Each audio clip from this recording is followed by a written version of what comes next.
ศาสตร์ทั้งมวลมีสิทธิเสรี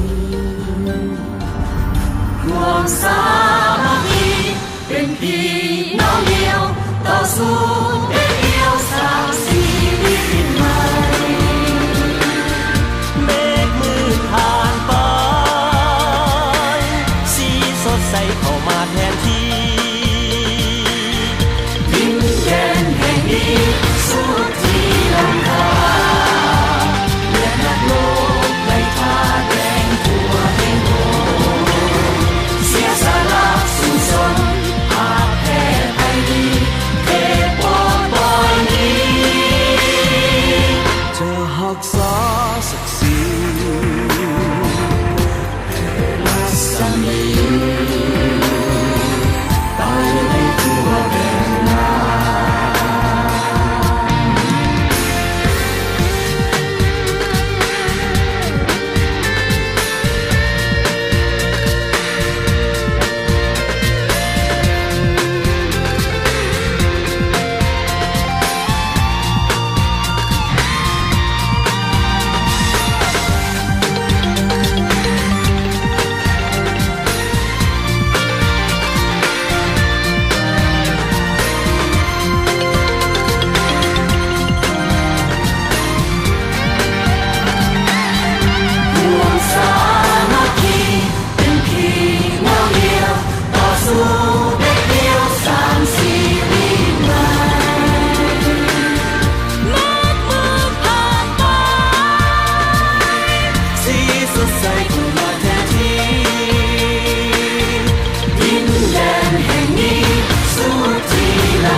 ศักดิ์ศรี